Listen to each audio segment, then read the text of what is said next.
আজকে বানাতে চলেছি দেখো মালাই এগ কারি, একটু অন্য স্বাদের, অন্য রকম রান্না। দেখো খুব ভালো সাদা তেলের মধ্যে 1 চামচ ঘি দিয়ে পেঁয়াজটা আমি ভেজে নিচ্ছি।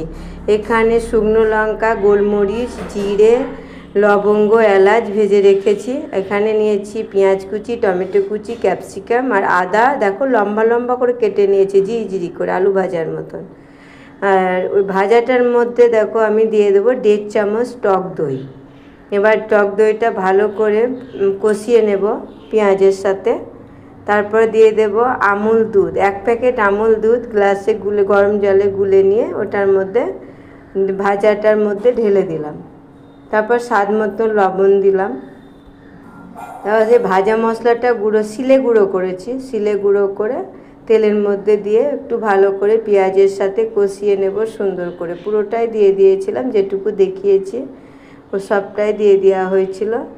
আর এবার ওটা দেখো তেল ছেড়েও এসছে দারুণভাবে। তারপর দিয়েছি সামান্য চিনি, চিনিটা দিয়েছি একটু অল্প, বেশি না। অন্য একটা উনুনে ফ্রাই প্যান দিয়ে ওখানে আমি এক এক করে ভেজে নেব আদার কুচি, ক্যাপসিকাম, টমেটো যেগুলো দেখালাম কুচানো ছিল সবগুলোই আমি এক এক করে এই ফ্রাই প্যানটা আমি ভেজে নেব। সুন্দরভাবে ভাজতে থাকবো এখন। তারপরে দেখো পেঁয়াজটা দিয়ে দিলাম, আদাটা বেশ একটু ভাজা ভাজা হয়ে গেছে। তো আদাটা একটু শক্ত, তো ওই জন্য আদাটা আগে একটু ভালো করে ভেজে নিতে হবে। আদাটা যে হয়ে আসবে তখন ক্যাপসিকাম, টমেটো আর পেঁয়াজটা দিয়ে দেবো একসাথে। ওটা ভালো করে ভেজে নেব। অন্য কড়াই দেখো ওটা ভাজা হচ্ছে, ওটার সঙ্গে সঙ্গে ভেজে নিয়ে আমি এই কড়াইয়ের মধ্যে পুরো ঢেলে দিলাম। এবার মশলার সাথে একটু কষবো। তারপরে দেখো একটু জল দিয়ে দেবো।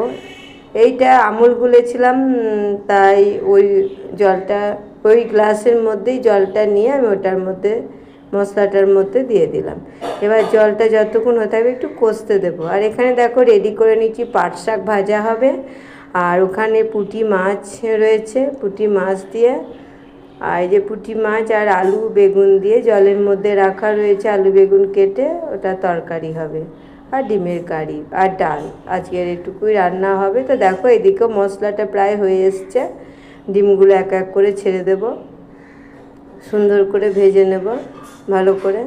আর এত সুন্দর সেন্ট বেরিয়েছিল, দারুণ সুন্দর। আর খেতে তো অপূর্ব হয়েছিল, কি বলবো, অসাধারণ। মানে শুকনো ভাত দিয়ে মশলাটা মাখিয়ে এত সুন্দর লাগছিল খেতে। দেখো রেডি হয়ে গেল। আমি তো নিয়ে নিলাম বাটির মধ্যে, পুরো তুলে নিলাম। রান্না করা মশলা, ডিম সমস্ত হয়ে গেল। এবার দেখো দারুণ। টাটা, পরের ভিডিও নিয়ে আবার আসবো।